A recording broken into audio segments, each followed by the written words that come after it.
जहां आम आदमी पार्टी शासित एमसीडी का पहला बजट पास हो गया है। 16,000 करोड़ का बजट पास हुआ है। दिल्ली की जनता से एक एक कर वादा पूरा करने की बात कही गई है। 1,000 करोड़ का बजट सड़कों के रखरखाव के लिए पास किया गया है। वहीं 15 करोड़ का बजट गौशाला के लिए निर्धारित किया गया है। ऐप 311 के लिए भी एक अलग बजट रखा गया है। डोर टू डोर वाली सर्विस के लिए बजट में प्रावधान किया गया है। वहीं मैकेनिकल, स्वीपिंग, पार्किंग, स्कूल के कामों के लिए भी बजट में कई घोषणाएं की गई हैं। सफाई व्यवस्था और इंफ्रास्ट्रक्चर पर भी विशेष ध्यान दिया गया है बजट में।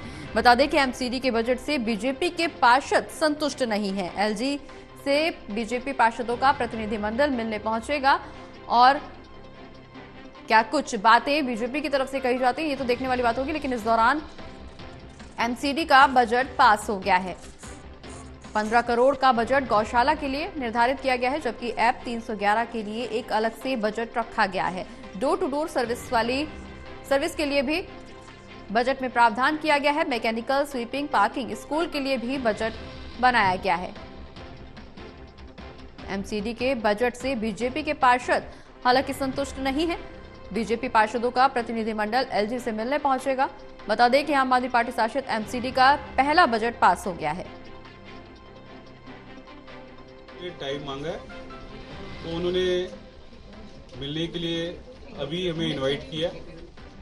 जो डेलीगेशन में 5 आदमी जाएंगे, जिसमें कमलजीत सहरावत जी, शिखा राय जी, हमारे डिप्टी एलओपी साहब, मास्टर जी, जय भगवान जी और योगेश वर्मा जी और मैं स्वयं हूँगा।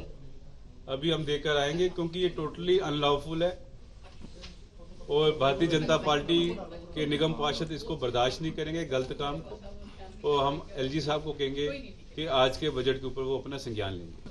देखो, हमारी मांग केवल इतनी है, कोई भी काम संविधान के खिलाफ और डीएमसी एक्ट का किसी भी तरह का वायलेशन नहीं होना चाहिए।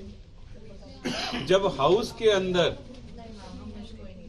बजट पेश ही नहीं हुआ और अभी कोई सिस्टम चालू ही नहीं हुआ तो आपने केवल पास करके पास कर दिया। निगम के इतिहास में ऐसा कभी भी नहीं हुआ। भारतीय जनता पार्टी का भी शासन रहा, कांग्रेस का भी शासन रहा, मगर संविधान की धज्जियां आम आदमी पार्टी ने ऐसे उड़ा दी। ये बहुत ही शर्मनाक घटना घटी। आपने 1500 करोड़ रुपए अपने खाते में डिस्क्रिशनरी पावर जो बना दी, हम इसका भी विरोध करते हैं। आपने स्टैंडिंग कमेटी की पावर खत्म कर दी। स्टैंडिंग कमेटी का 10 करोड़ रुपए आपने हड़पने की कोशिश की। आपने एजुकेशन कमेटी को खत्म करने की बात की। आपने वार्ड कमेटी को खत्म करने की बात की। सारे फंड्स को आपने क्लब कर आपने मेयर फंड बना दिया। ये मेयर है, मेयर इन काउंसिल नहीं है, दोनों में फर्क है। ये असंवैधानिक है, अनलॉफुल है।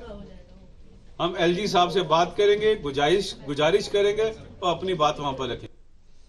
और इसी खबर पर ज्यादा चर्चा करने के लिए हमारे साथ सहयोगी प्रणय शर्मा हमारे साथ जुड़ गए हैं। प्रणय, एमसीडी का ये पहला बजट पास हो गया है। 16,000 करोड़ का ये पहला बजट, जिसमें कई चीजों को शामिल किया गया है। मैकेनिकल, स्विमिंग पूल के साथ साथ स्कूल और स्वीपिंग के साथ साथ सफाई इंफ्रास्ट्रक्चर पर विशेष ध्यान दिया गया है। कई चीजों को शामिल किया गया है। हालांकि बीजेपी इस बजट से संतुष्ट नहीं है। जी बिल्कुल, देखिए, इस बजट को लेकर बीजेपी की तरफ से कई सवाल खड़े किए गए हैं। बीजेपी ने सीधा आरोप लगाया है कि इस बजट में कुछ भी नया मौजूद नहीं है। जिस तरह के वादे और दावे बजट पेश होने से पहले आम आदमी पार्टी की सरकार कर रही थी। साथ ही में उन्होंने इस बात का भी आरोप लगाया है कि कई जो हेड्स थे, जो अलग अलग हेड थे, फिर वो चाहे स्टैंडिंग कमेटी के हेड हो या वार्ड कमेटी के जो हेड थे, उनके फंड को रीलोकेट किया गया है, जो कि पूरी तरीके से गलत है। और भी कई ऐसे मुद्दे हैं जिन मुद्दों को लेकर बीजेपी ने अपनी नाराजगी जताई है और अब इन्हीं मुद्दों को लेकर बीजेपी उपराज्यपाल से मुलाकात करने के लिए जा रही है। बीजेपी का एक प्रतिनिधिमंडल अभी उपराज्यपाल से मुलाकात करेगा और इस विषय में जो सारी उनकी बात है वो उनके सामने रखेगा। चलिए, बहुत बहुत शुक्रिया प्रणय, ये तमाम जानकारियां मैं दर्शकों तक पहुंचाने के लिए।